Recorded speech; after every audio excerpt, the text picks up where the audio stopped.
Eu quero compartilhar uma palavra que pode ser, eu tenho certeza, divisora de águas na sua vida, porque é uma revelação transformadora. Eu quero falar hoje com você sobre o poder da identidade, sobre assumir a identidade em Cristo. Inclusive, com o tema, quem é você? Ou quem você pensa que é? Né? Quem é você? De verdade. Quem é você? Esses dias nós estávamos no GA, e no GA especial de quinta-feira retrasado, foi passada, não retrasada, que nós estávamos todos juntos, e em algum momento, em alguma dinâmica, era como se fosse para se apresentar, acho, alguma coisa assim, e era natural todo mundo falar o seu nome e a sua profissão. E é muito comum a gente associar a nossa atividade, a nossa profissão, com a nossa identidade, quem nós somos. Se você pergunta para alguém, quem é você? Ele vai te falar, meu nome é fulano, eu sou advogado, eu sou engenheiro, eu sou... Normalmente a gente resgata como o primeiro elemento da nossa apresentação aquilo que a gente acha mais forte na nossa identidade, ou aquilo pelo qual a gente mais se sustenta. Por exemplo, você já ouviu alguém falar assim, eu sou fulano, mãe de ciclano? É porque ser mãe de ciclano é o pilar da identidade dela, é aquilo que define ela. Ela fala, não, eu sou fulano, marido de ciclana. Ser marido é o pilar da sua identidade, e a pessoa fala sem querer isso. Não quer dizer que está errado, que vai para o inferno por isso, não. Mas isso só revela, normalmente, quem nós acreditamos ser profundamente. A nossa identidade. Eu quero que você leia um texto, a parte A desse texto, Provérbios capítulo 23, o verso 7. A parte A diz assim, porque como o homem imagina em sua mente, assim ele é. Olha que poderoso esse texto. Porque como o homem imagina em sua mente, assim ele é. Se você ler o contexto do que é que o sábio está dizendo, o contexto é sobre você estar em algum lugar com outras pessoas e na sua mente você pensar algo sobre alguém que na verdade você não tem coragem de falar. É aquele, por exemplo, alguém está comendo muito numa mesa e você diz, nossa, mas esse aí é guloso, né? Esse aí parece que estava preso, né? E você fala na sua mente, mas não fala em público. E o sábio está dizendo, assim como essa pessoa fala, pensa ou imagina na sua mente, é quem ela é de verdade, mesmo que os outros não estejam vendo. Esse é o sentido original do texto. Mas eu gostei dessa frase, eu quero apropriar-se dela, eu quero me apropriar dela para aquilo que, olhando para a Bíblia, nós podemos também afirmar, que é, como alguém entende na sua mente que ele é como ele é de verdade. Amém? Eu quero falar com você sobre o poder da identidade. O poder da identidade. Talvez você já tenha ouvido falar sobre aquela história da águia e da galinha. Quem já ouviu falar na história da águia e da galinha? Alguém? Algumas pessoas. Conta-se, é uma fábula africana, na verdade, que havia um fazendeiro que encontra uma pequena águia, um filhotinho de águia, e ele olha para aquela águia e fala, vou criar ela com as minhas galinhas, e pega aquela águia e bota no galinheiro. E ele começa a cuidar daquela águia como ele cuida das galinhas. E aquela águia começa todo dia de manhã a se adaptar às rotinas da galinha, a ciscar junto com as galinhas, a comer junto com as galinhas. E ela começa a crescer, aquele filhotinho, né, de águia começa a ser criado e, né, formado, alimentado naquele ambiente junto com as galinhas. Um dia, muitos anos já, algum tempo depois, daquela águia crescer juntamente com as galinhas, ter sido moldada, né, a viver como galinha, um biólogo está por aquelas redondezas e passa por aquela fazenda e olha aquela águia no galinheiro e fica assustado, porque ele nunca viu uma águia tão domesticada, uma águia tão mansinha, uma águia lá junto com galinha, ciscando. E aí aquele biólogo chega para o fazendeiro e fala, viu, o senhor está vendo que tem uma águia no seu galinheiro? Não, isso é uma galinha. Fala, não, senhor, é uma águia. Não, isso é uma galinha. Se eu criei junto com a galinha, ela faz tudo que a galinha faz, ela cisca igual a galinha, não voa igual a águia, ela está aí presa. Na hora que as galinhas saem ciscar, eu nunca vi ela saindo voar, para mim a águia voa, então é galinha. Mas, senhor, eu te garanto, eu sou um biólogo, isso aí é uma águia. Pode ser que seja uma águia, mas vive como galinha, então para mim é galinha. Assim. Ele, mas Senhor, nós temos que resolver esse problema. Eu falei, duvido você fazer essa águia aí, virar águia de verdade, porque ela é galinha. O biólogo, você deixa eu tentar? Aí o biólogo pegou aquela águia, tirou ela do galinheiro e disse, águia, você é uma águia, os céus são teus, as suas asas são poderosas, você voa alto e rasante também, voe! Aí ele soltou a águia e a águia caiu. Ele tentou a manhã inteira, a tarde inteira ficou cansado. O fazendeiro só olhava, ih, rapaz, isso aí não vai funcionar não. Ele falou, não pode ser, isso aqui é uma águia, tem que voar, a águia tem que voar longe, voar alto.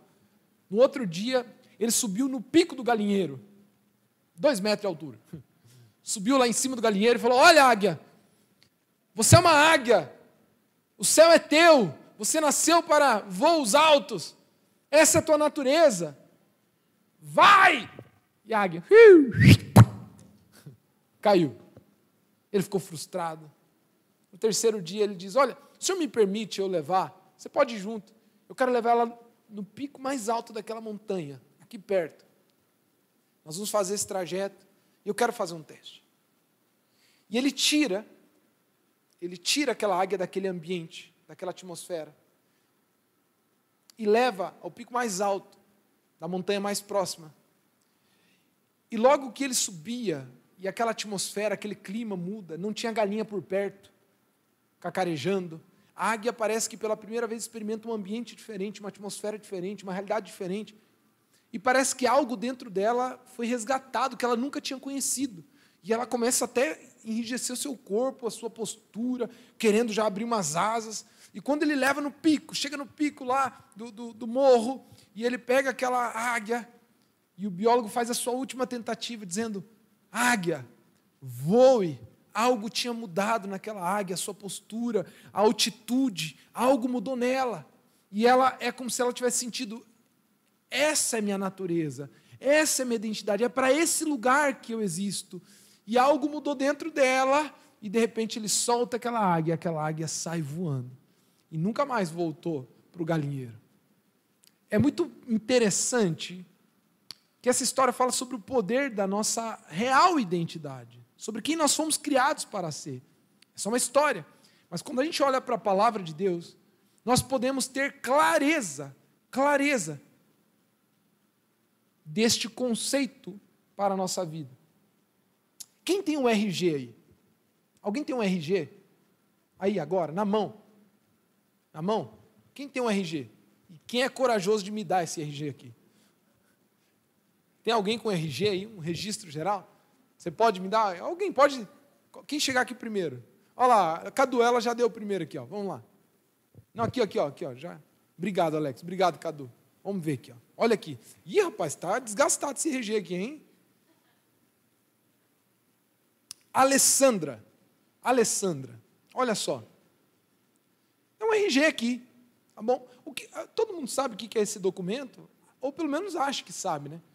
No Brasil, esse aqui é o nosso documento de identificação, registro geral. Inclusive, soube de uma notícia que teremos agora um documento único, né? Parece que em 2023, CPF e RG vão se unir, né? Será um número único. Isso é muito bom para a burocracia do país, enfim. Mas esse é o nosso RG, nosso registro de identificação, registro de identificação. Esse documento, ele tem um símbolo muito poderoso. E existem algumas coisas que esse documento nos dão que são essenciais. A principal função de um registro de identificação é garantir que você é você. Então, se alguma coisa acontecer, Deus livre e guarde, um acidente, é o seguinte, a Alessandra é a Alessandra. Como é que eu sei que a Alessandra é a Alessandra? Né? A Alessandra Bordignon, é assim que fala? É francês isso aqui, né? Bordignon. Italiano? Olha só. Alessandra Bordignon. Como é que a gente sabe que a Alessandra é a Alessandra? Alguns elementos são importantes. Primeiro, tem que saber que a Alessandra deste RG é a mesma que aquela, porque aonde ela nasceu, está escrito aqui onde ela nasceu. Um dos elementos mais importantes é a naturalidade. A naturalidade, de onde você vem. Onde você nasceu? Onde você nasceu é muito importante. Para um RG, saber onde você nasceu é muito importante. Então, eu já sei que a Alessandra é a Alessandra mesmo, porque aqui está dizendo que ela nasceu em Toledo. Você nasceu onde? Em Toledo. Então, opa, bateu duas informações. É a Alessandra Bourdignon e nasceu em Toledo. Se tiver outra Alessandra Bourdignon que nasceu em Toledo, nós temos um problema, a gente precisa de um outro elemento. Qual outro elemento importante no RG? Filiação. Data de nascimento é importante também, mas eu quero o que distingue, filiação. Aí a gente começa a separar. Porque não só basta saber que a Alessandra e a Alessandra nasceu em Toledo. Mas se houver outra, eu preciso saber quem são os pais dessa Alessandra. E se o que o documento diz é coerente com os pais que ela tem, opa, nós temos mais garantia que ela é ela. Então a filiação é o segundo elemento de identidade, que é muito importante.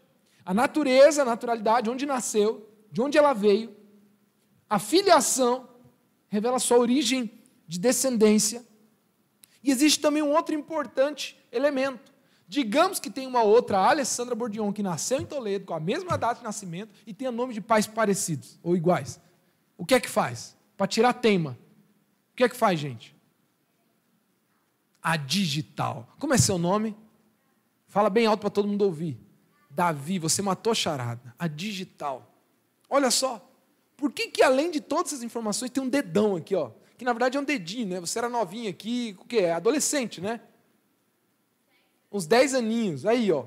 Um dedinho aqui. Agora, existe uma marca aqui, carimbada nesse documento, que por mais que existisse outra Alessandra Bourdignon, nascida em Toledo, filha também de um João Batista e de uma Laís, o dedo aqui é só dela. Porque existe um elemento importante na identidade, que é a singularidade, que é dizer que só você é você, e que ninguém mais é. Que você é um indivíduo singular. E sabe o que é precioso, Alessandra? Muito obrigado.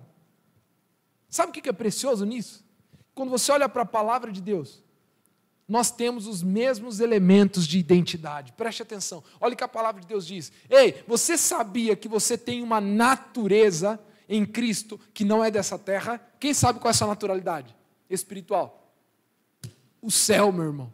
A nossa pátria é o céu. A nossa natureza é a cidade celestial. Nós não somos dessa terra, nós somos forasteiros deste mundo. Nós estamos no mundo, mas nós não somos deste mundo. A nossa natureza é celestial. Segundo, a nossa filiação. A nossa identidade espiritual é marcada por uma filiação eterna, que é o próprio Pai. Ele é, nós somos imagem e semelhança do Criador. Nós somos filhos de Deus em Jesus Cristo. Ele é o nosso Pai. Terceiro, a nossa singularidade. Olha o que diz a palavra de Deus no Salmo 139. Diz que nós fomos criados de uma forma especial e admirável. Nossos dias estão escritos em seu livro e fomos planejados antes da fundação do mundo. Mas há algo muito interessante numa identidade. A identidade, o registro, esse documento, assim como na vida civil, no mundo espiritual também, esse documento te dá acesso. Ele te permite viver uma vida como cidadão. Sem identidade, você não consegue fazer muitas coisas básicas. Eu lembro que eu nasci na Argentina, né? E até os meus 18 anos de idade, eu ainda não tinha... Eu vim para o Brasil com 9. Então, eu fiquei, assim, praticamente 10 anos com o documento argentino. E minha família se virava, conseguia ir no posto de saúde, conseguia... Mas chegou uma hora que eu precisei cursar a universidade e eu vou fazer a minha matrícula. E o MEC exige o documento de identificação brasileiro, não tinha jeito. Eu precisava de uma identidade. Porque sem aquela identidade eu não teria acesso. Sem identidade, diga comigo, sem a identidade eu não tenho acesso. Eu sendo eu, sem a minha identidade clara para aquelas pessoas, eu não poderia desfrutar daquilo que era direito meu. Mesmo sendo direito, eu não poderia desfrutar porque eu não tinha a identidade correta. E foi aí que eu precisei entrar no meu processo de nacionalidade, onde eu fiz, e aí eu fiz a minha identidade, e eu pude fazer minha matrícula na universidade. Agora, preste atenção, da mesma forma, muitos aqui acreditam em Deus, mas não desfrutam de todas as suas promessas, e não sabem por quê. O segredo para experimentar e desfrutar tudo que Deus tem para a sua vida está na clareza da sua... O quê? O quê, gente? identidade, é em saber quem você é, que direitos você tem e viver caminhando sobre essa identidade. Tem alguém me ouvindo aqui? Ou seja, ter clareza do que é ser um filho de Deus, como viver como um filho de Deus e viver sobre esses direitos espirituais. Sabe o que era poderoso na vida de Cristo? Eu quero te dizer algo que é transformador. O grande segredo da vida de Cristo, da forma como ele vivia nessa terra, a autoridade, o poder, sabe, que ele caminhava, estava não somente no fato dele ser filho de Deus, e nem somente em ele ser cheio do Espírito Santo, porque essas coisas estão todas interligadas também, mas principalmente na consciência de identidade que ele tinha. Jesus andava, caminhava e vivia como ele vivia, com aquela autoridade, com aquela convicção, com aquela coragem, porque ele sabia quem ele era. Tanto é que, quando se inicia o seu ministério, quando ele inicia a sua jornada aqui, a primeira coisa que Deus fez questão de fazer é dar clareza a Jesus de quem ele era. Me acompanhe aqui biblicamente para você entender o quanto isso não é uma aleatoriedade, o quanto há uma lógica bíblica para isso. Mateus, no capítulo, Lucas, você pode acompanhar no capítulo 4, você vê a tentação de Cristo. E quando ele é tentado por Satanás, você precisa entender o seguinte: a Bíblia diz que quando chegou a hora, deu os 30 anos de idade, Jesus é levado ao deserto para ser tentado, amém? E quando ele é levado para o deserto para ser tentado, preste atenção nisso que é muito importante. Neste momento, ao fim dos 40 dias de jejum, a Bíblia diz que Satanás aparece para ele. E Satanás faz algumas tentações a Cristo. Ele faz algumas tentações. E todas as tentações começam com uma pequena frase. Quem sabe qual é? Se você é filho de... Abre aí a sua Bíblia se você quiser. Olha só o que Satanás diz. O diabo levou... Perdão, aqui no versículo 3. O diabo lhe disse: se és filho de Deus. Ei, presta. Se és filho de Deus, manda essa pedra se transformar em pão. A primeira coisa que Satanás faz, questionar a identidade de Cristo, fazendo que ele viva algo distorcido a partir daquilo que ele sabia. A distorção da identidade é a primeira coisa que Satanás quer fazer na sua vida, porque quando ele distorce a consciência de quem você é, ele destrói e rouba tudo que você tem direito espiritual. Tudo aquilo que é teu em Cristo Jesus é perdido quando você não tem clareza de quem você é. E a compreensão errada de quem você é também. Por isso que, preste atenção, ele diz, se você é filho de Deus, transforme a pedra em pão.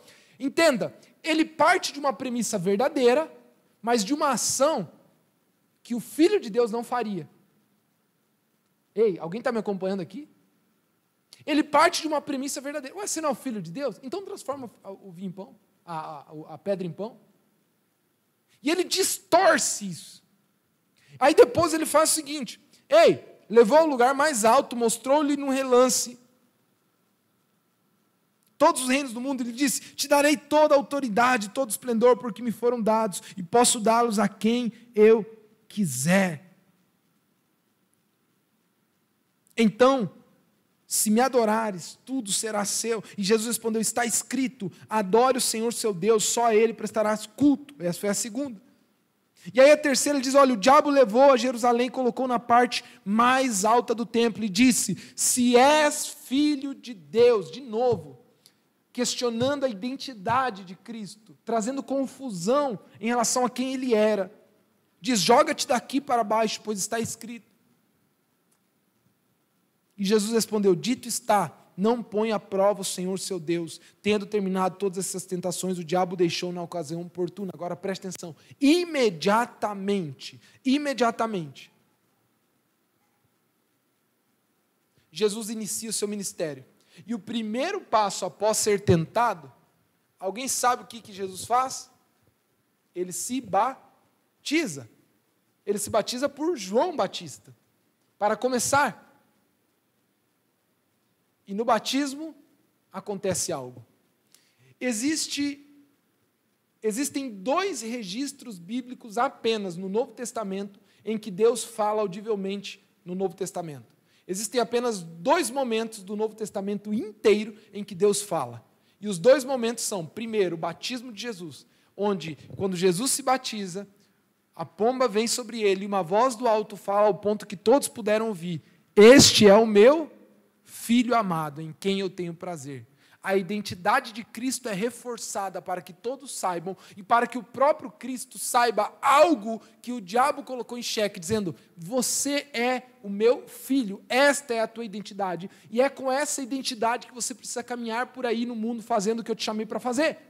O segundo momento, Mateus 18, no Monte da Transfiguração, onde Jesus vai orar e Pedro, Tiago e João estão com ele, e eles veem Elias e Moisés aparecem, e Pedro fica extasiado com aquilo e quer montar uma barraca, né, para que eles durmam lá e passem a noite lá. E Jesus está glorificado, ele é transfigurado, algo acontece com ele, um brilho, e naquele momento, que é a segunda vez em que Deus fala no Novo Testamento inteiro a mesma frase: este é o meu filho. Os dois momentos, durante toda o registro neotestamentário em que a voz de Deus se ouviu, foi para afirmar a identidade de Jesus. Quem acha que identidade é importante? Quem entendeu agora que identidade espiritual é importante? Levanta a mão.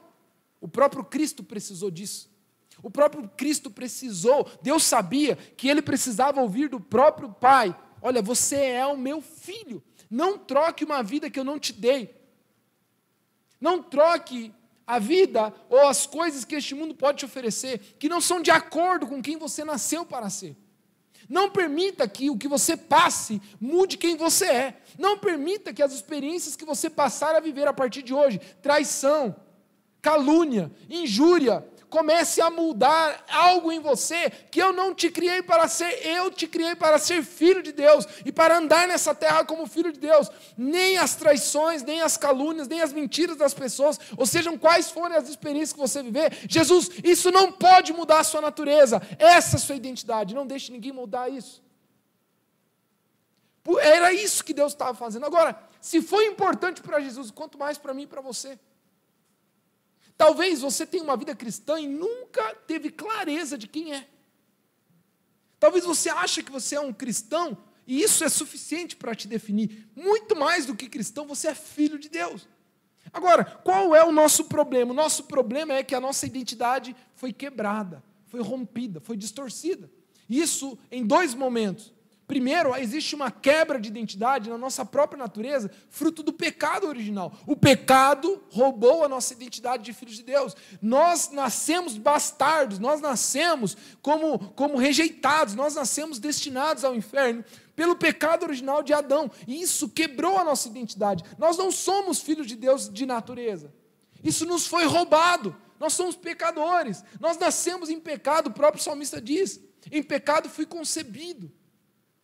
É assim que nós somos. Existe uma primeira quebra de identidade, que é a quebra de identidade da própria natureza pecaminosa que nós temos. Mas existe uma outra, que é aquela que é construída ao longo da nossa vida, que é o esforço de Satanás de distorcer quem você poderia ser em Cristo, construindo em você manchas de vida, problemas, traumas, dificuldades, experiências que roubem quem você foi criado para ser. Para quê? Ei, preste atenção. Quando te for dada a oportunidade de se tornar um filho de Deus, você duvide que possa ser. Ei, alguém está me ouvindo aqui?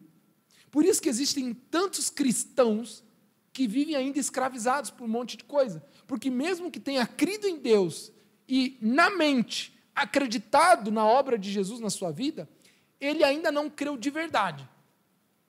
A identidade dele já foi tão formada, tão moldada, que ele acredita mais em quem ele pensa que é do que quem Deus diz que ele agora é. Alguém está me acompanhando aqui?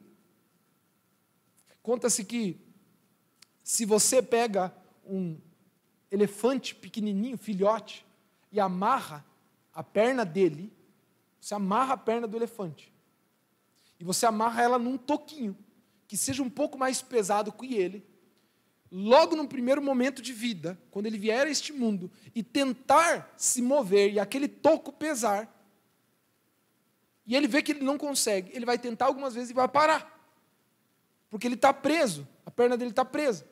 E se você soltar aquele cabo e ensinar ele que agora ele pode andar, e depois amarrar no toco, e você fizer isso poucas vezes, ele rapidamente aprende que quando a perna dele estiver amarrada, ele não consegue andar. Alguém está me acompanhando aqui? A questão é que esse elefante cresce, e ele passa a ter toneladas, e uma força excomunal, não somente para carregar aquele toco, como para derrubar uma parede. Só que os cuidadores não precisam amarrar um elefante em algo mais forte que ele. Apenas colocando uma corda na perna dele, amarrado em qualquer pauzinho, em graveto, o elefante não se move, mesmo tendo força para romper com aquilo. O que aconteceu? Condicionamento de identidade. A identidade dele foi roubada, a sua natureza foi roubada, porque condicionaram ele a acreditar ser algo que ele não é. Alguém está me acompanhando aqui? Isso acontece o tempo todo com a nossa vida. Satanás aprendeu a estratégia do elefante, fazendo com que nós fôssemos moldados a viver uma vida que nós não fomos criados para viver. E a gente passa a acreditar mais naquilo que as experiências nos deram do que aquilo que Jesus diz que nós somos.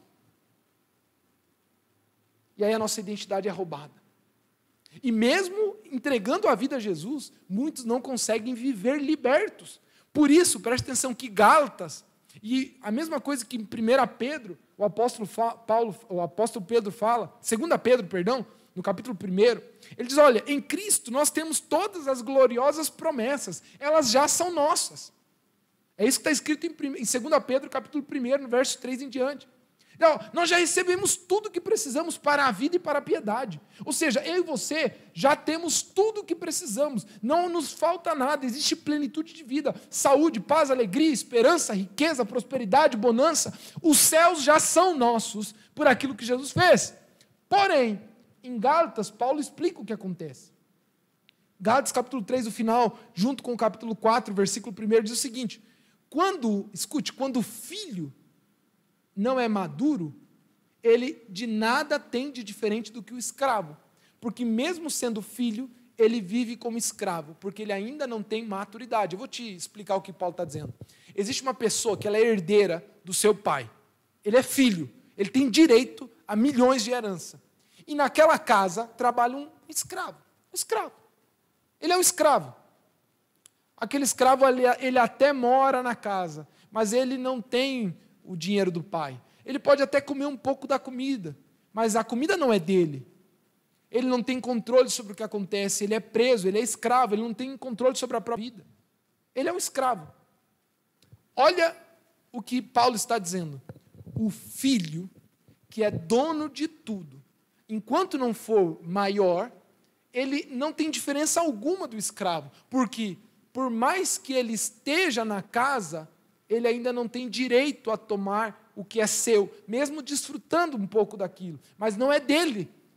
E o que determina se aquele filho, ele passa a viver não mais como escravo, e sim como filho, que é a sua identidade, é o nível de maturidade.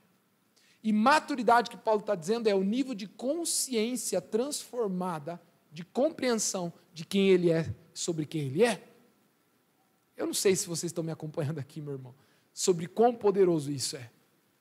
Eu vou te explicar. É por isso que tem filho de Deus que ainda sente culpa por pecados já cometidos. É por isso que existem filhos de Deus que entregaram a vida a Cristo, que são escravos da amargura e do rancor e da falta de perdão. Por isso que existe filho de Deus que vive escravizado por vícios, por adicções, por maus hábitos. É por isso que existem filhos de Deus que já entregaram a sua vida a Jesus e não têm a vida transformada, porque ele ainda não tem total compreensão de quem ele é realmente aqui dentro. No final das contas, quando ele está diante do pecado, mesmo ele achando que é filho de Deus, ele ainda acha que ele é escravo daquele vício. Por isso que ele não consegue resistir. Mesmo sendo um filho de Deus, ele ainda acha que não consegue tomar decisões corretas, que é mais forte do que ele, que é incontrolável, que é isso, que é aquilo outro. É que a mente dele ainda está apropriada por uma identidade distorcida. A coisa mais astuta que Satanás fez foi plantar na tua intimidade, na tua natureza, no mais profundo do teu coração, uma compreensão errada sobre você mesmo.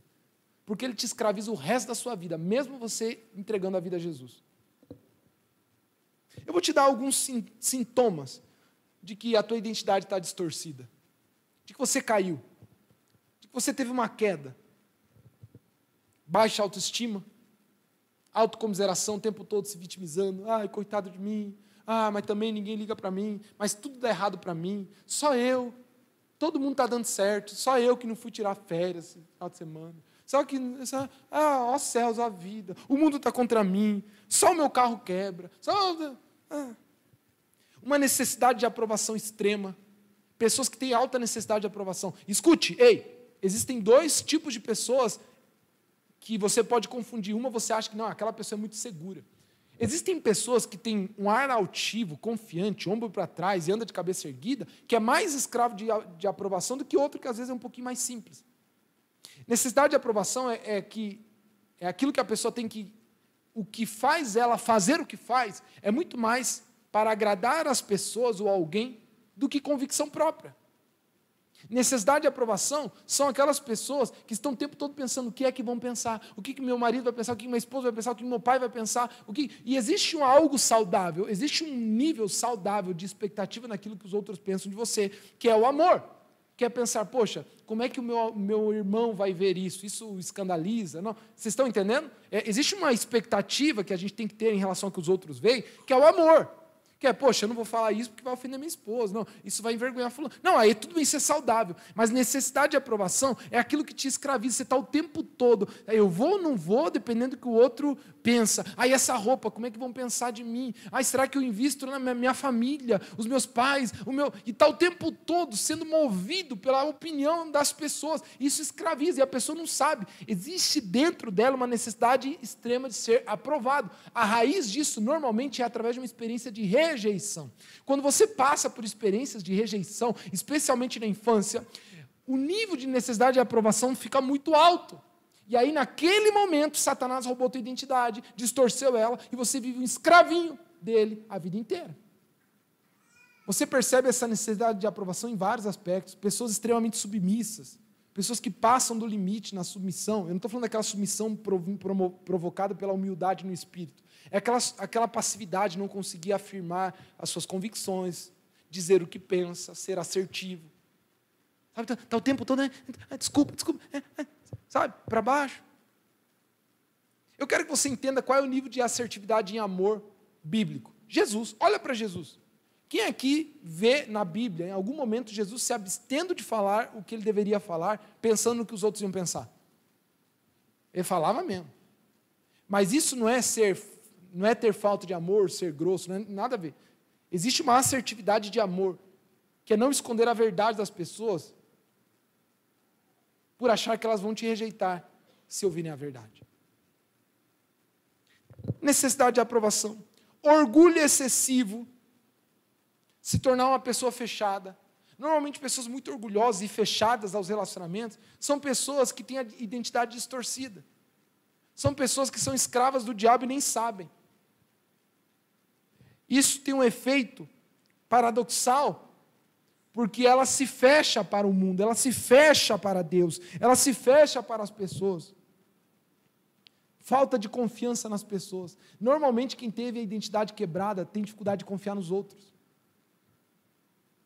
Normalmente, quem teve a identidade roubada tem dificuldade de confiar nas pessoas. Ela tem o tempo todo medo de que vão aferir, de que vão atrair, de que vão rejeitar, como em algum momento alguém fez. E ela esquece que ela é filha amada de Deus, aceita, abraçada, perdoada. Ela está o tempo todo vivendo com aquela identidade. Carência emocional excessiva. Precisa de um afago emocional o tempo todo. Todo mundo gosta de elogio. Quem gosta de elogio aqui? Levanta a mão. Mas sabe aquela necessidade excessiva de ser elogiado? De ser aprovado? De ser... não falou que ficou bom, ele fica lá incomodado. Você não gostou? Não, gostei, mas você não falou nada. Sabe? Uma coisa é uma vez ou outra, mas é o tempo todo. Essa pessoa ela tem uma necessidade de ser abraçada emocionalmente o tempo todo. Sabe? O tempo todo. Isso, normalmente, é identidade quebrada. Pessoas, normalmente, que passaram por experiências de rejeição, sofrem com isso. Elas buscam, na vida adulta, aquilo que elas não tiveram na infância. Porque às vezes não tiveram um pai que a aprovasse, uma mãe que a aprovasse, ela está esperando agora do marido, dos amigos e tudo mais. Ela fica nessa carência emocional excessiva, buscando nossa, como você é legal. Ai, eu sou legal. Mas Deus diz que você é legal e você não acredita. Tem que vir do outro. Identidade distorcida, insegurança extrema. Viu? Vem aqui, você fala aqui um negocinho para mim. Ai, meu Deus, será que eu falo? Será que eu... Ai, não, eu tenho vergonha. Excesso de timidez. Insegurança, medo. Medo de tomar iniciativas, medo de tomar decisões, medo de fazer coisas. Ai, vai dar errado. Ai, não, eu não sei. Ai, será que vai dar certo? Essa insegurança extrema. Ira e descontrole. Acredite que eu vou te dizer. Pessoas muito iradas, além de temperamento, existe um elemento chave. Ela não tem convicção de quem é e não tem segurança de identidade. Por isso que ela precisa recorrer à ira para se afirmar para os outros. Porque o que ela mesma sabe sobre ela mesma não é suficiente. E ela precisa afirmar isso com agressividade, com ira. Vou te dar um exemplo. Se alguém ofender minha mãe, isso não me incomoda. E eu te digo literalmente, não só porque eu sei quem é minha mãe, como eu sei quem eu sou. Agora, se isso te incomoda muito, não é porque você acha que o que a pessoa diz sobre sua mãe é verdade, é porque você não tem convicção de quem você é em Deus. E isso mexe com a tua identidade e você extravasa. Pessoas muito iradas, elas estão precisando afirmar quem elas são o tempo todo, porque elas são inseguras. O recurso da ira, o recurso da insegurança, normalmente é a ira. E a falta de convicção é gritar, é extrapolar, é se extravasar. Eu estou falando daquilo que vai além do temperamento. É aquilo que é por falta de convicção e de segurança espiritual. Meu irmão, quando você é seguro em quem você é em Cristo, nada neste mundo te abala. E eu não estou exagerando, não. Os que confiam no Senhor são como os montes do Sião, que não se abalam, mas permanecem para sempre. Jesus Cristo está ensanguentado, com a coroa de espinho, açoitado, cuspido na cara, diante dos seus acusadores, e eles dizem, ei, quem você é? Você é o Filho de Deus? Você que está falando. Em nenhum momento ele precisou recorrer a provar para os outros algo que ele sabia que ele era. Em nenhum momento você vê Jesus tendo que se defender. Porque ele sabia, isso bastava. Agora, Ronan, por que você está me ensinando isso? Por que você está compartilhando isso? Meu irmão, a maior estratégia de Satanás para a sua vida, para que você não viva plenamente o que Deus tem para você, é você nunca ter convicção de identidade. Normalmente ele distorceu ela através das suas experiências de vida. Eu vou te dizer algo tremendo sobre identidade. Todo mundo tem uma compreensão sobre si mesmo. Se eu perguntar quem você pensa que você é, em todos os aspectos, todo mundo terá uma conclusão. Não, eu sou isso, eu sou aquilo. E nós temos uma capacidade mínima de nos descrever. Você consegue descrever a você mesmo? Se eu pedir, faça uma descrição emocional sua. Todo mundo aqui, alguma coisa vai falar. Ah, eu sou isso, eu sou assim, eu sou assado. Agora, escute o que eu vou te dizer. 99% da descrição que você faz sobre você mesmo, ou seja, da resposta que você dá sobre quem você é a imagem que você vê em um espelho. Entenda o que eu vou te dizer. Ninguém consegue enxergar a si mesmo. Ninguém. Nesta metáfora que eu estou fazendo. Você só consegue enxergar a você fruto de um espelho que você vê. Estão me acompanhando aqui? Então imagine que você... E na verdade é verdade isso, né? Nós não conseguimos nos enxergar. Já percebeu que você nunca viu o seu próprio rosto? O que é que você vê? Você vê um reflexo num espelho ou uma captação de uma imagem de foto ou vídeo. Mas ninguém nunca viu o seu próprio rosto. Concorda comigo? O que você vê é o reflexo de um espelho, ou a projeção de algo, mas não aquela realidade. Ah, Rony, você está viajando, me acompanhe, isso vai libertar a sua vida.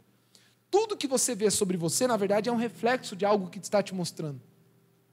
E esse espelho, esse reflexo, no que diz respeito à nossa identidade, é o que as experiências e as pessoas que passaram na nossa vida nos disseram que nós somos. Se as experiências que eu tive e as pessoas que passaram na minha vida disseram que eu estou seguro, que eu sou protegido, que eu sou amado, de que eu tenho valor. Ei, estão me acompanhando aqui? De que eu sou importante. Eu consigo enxergar no espelho da vida isso. Mas se na minha vida o espelho nunca me mostrou que eu tenho valor, pelo contrário, eu fui doado para adoção quando eu tinha tantos meses. O meu pai saiu de casa com tanta... minha mãe já disse que não sabia onde estava com a cabeça quando permitiu eu ter nascido. Coisas que todos aqui podem ter passado. Se a vida te mostrou que você não tem valor, se a vida ou as pessoas te falaram que você é rejeitado, se a vida ou as experiências das pessoas te falaram que não dá para confiar em ninguém, ei, alguém está me acompanhando aqui? Se a vida e as experiências te falaram que todo mundo te passa a perna porque você é um bobão, se a vida te apresentou uma imagem sobre você que foi muito reafirmada, aquilo que você vê é o que você vai adotar para a sua vida de quem você é. Assim como um homem imagina em sua mente, ele é. O que é a identidade em Cristo? É quando a obra de Cristo na cruz assume o lugar do nosso espelho. E o espelho que eu olhava para enxergar quem eu era, ele é quebrado. Pau! Quebra o espelho. Morreu. Eu agora não consigo ver quem eu sou fruto das minhas experiências mais. Aquela imagem foi quebrada. O Ronan rejeitado, o Ronan sem valor, o Ronan morreu. O Ronan burro, o Ronan falido, o Ronan incapaz. Porque são essas coisas que nós definimos sobre nós mesmos. É ou não é? Pega uma pessoa que já teve várias frustrações amorosas. Chega uma hora que ela fala, eu sou um fracasso amoroso. Pega uma pessoa que já faliu financeiramente. Ela fala, eu não estou para o negócio. Dinheiro não é comigo. Eu estou fadado a ser um... E essas coisas vão formando a nossa identidade. Agora, quando você entrega a sua vida a Cristo, aquele espelho é quebrado. E agora, ao invés do espelho, você tem uma cena. Qual cena é? Qual é a cena? Cristo crucificado. E, refletindo da cruz, o que Deus diz sobre você. O que Deus diz sobre você? A verdade daquilo que Deus diz sobre você. Eu posso dizer, ou te lembrar algumas coisas que a Bíblia diz sobre você, que Deus diz sobre você. A palavra de Deus diz que você já foi aceito. Você já foi aceito. João capítulo 1, versículo 12 diz, contudo, aos que o receberam, aos que creram em seu nome, deu-lhes o direito de se tornarem filhos de Deus. A Bíblia diz que você é capaz. Diga comigo, eu sou capaz.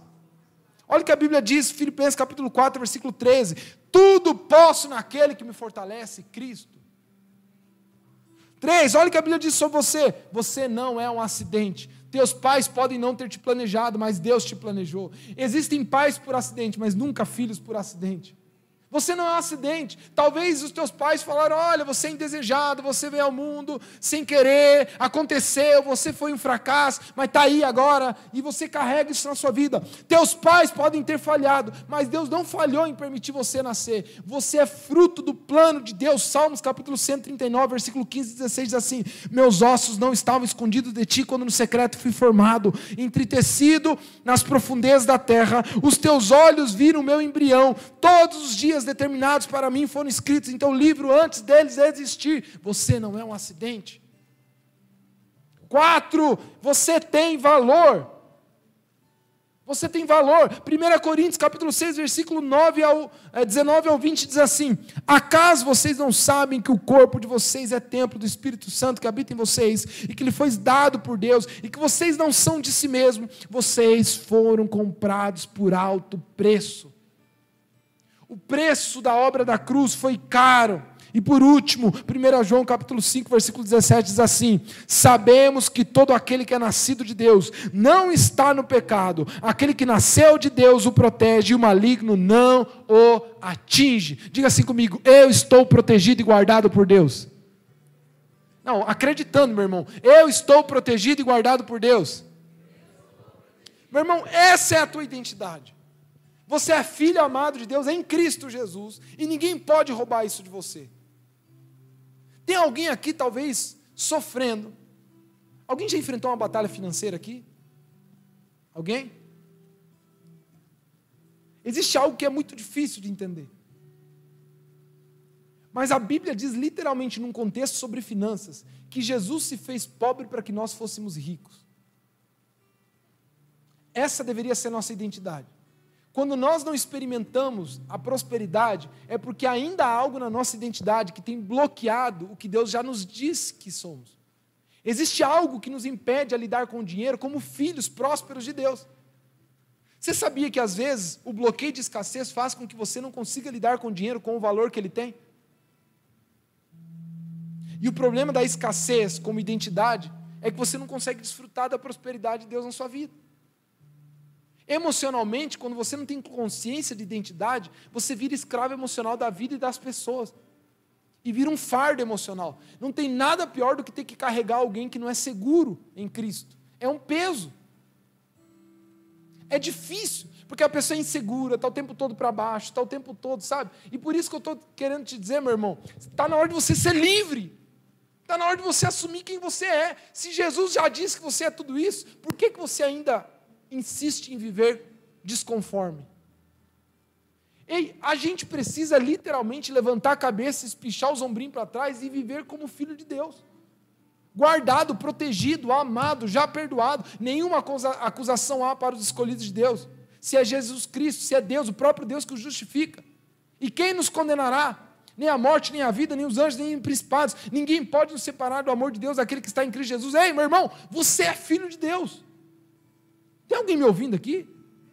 Por que você está com a cabeça baixa assim para a vida? Por que você acha que vai te faltar? O próprio Jesus disse, ei, vocês são bobinhos. Se o Pai cuida dos passarinhos, da planta do campo, quanto mais não cuidará de vocês. Vocês que são maus pais, sabem dar coisas boas para os seus filhos, quanto mais o Pai Celestial não dará a vocês. Por que você está preocupado? Por que você está angustiado? Por que você tem tanto medo? Por que você é tão inseguro? É porque alguém te deixou cair na vida. E essas experiências falam mais alto do que o próprio Deus diz. Será que eu e você estamos precisando que Deus apareça como foi para Jesus e fale, oh, você é o meu filho amado? Mas pode ser que aconteça, mas eu acho que Ele não vai fazer. Por isso que Ele deixou a sua palavra. A palavra é a voz gritando de Deus, você é filho amado, eu te amei, eu dei minha vida por você. Esse é o teu valor, esse é o teu valor.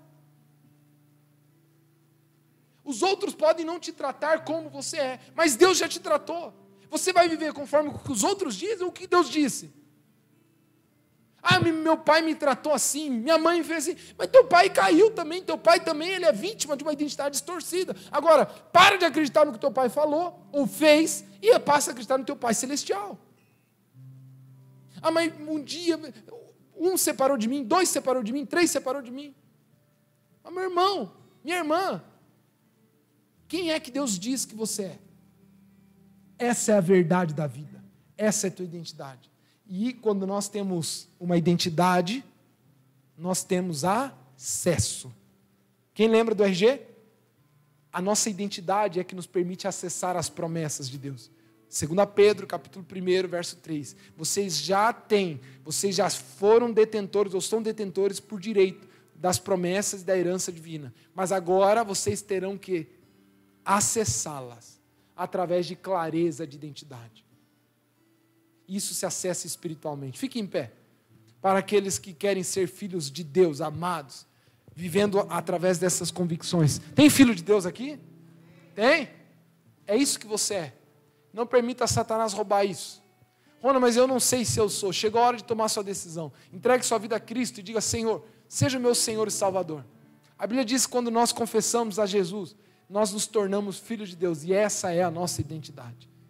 Essa é a nossa identidade. Somos guardados e protegidos por Ele. E o maligno não nos toca. Ore aí onde você está e peça, Senhor, restaura a minha identidade. Renova a minha identidade. Volta-me a fazer acreditar em quem o Senhor diz que eu sou e não quem eu penso ser. Não deixa as experiências da vida ditarem a minha imagem, a minha identidade. Eu quero parar de olhar pelo espelho da vida e começar a olhar, Pai, aquilo que a Tua palavra reflete sobre mim. Eu quero ser quem o Senhor me criou para ser. Ore aí no seu lugar. Pai, nós te agradecemos por essa noite, onde a nossa identidade é renovada e resgatada, onde nós somos levados a viver, Pai, através de uma verdade que vem de Ti, que provém de Ti. Ajuda-nos, transforma-nos, Pai, para que possamos ser segundo a sua imagem e semelhança, segundo o propósito pelo qual nós fomos criados. Queremos viver a nossa identidade plenamente, Pai. E que cada um aqui levante a cabeça e passe a viver nas suas relações, nos seus relacionamentos, na sua vida, com tudo que vier às suas mãos para fazer, Pai, segundo quem eles são. Filhos amados de Deus, resgatados, abraçados, perdoados, transformados, empoderados, cheios do Espírito Santo, justificados, livres da culpa, Pai. É isso que nós somos e é assim que nós queremos viver, em nome de Jesus. Amém e amém. Tem filho de Deus aqui? Diga amém.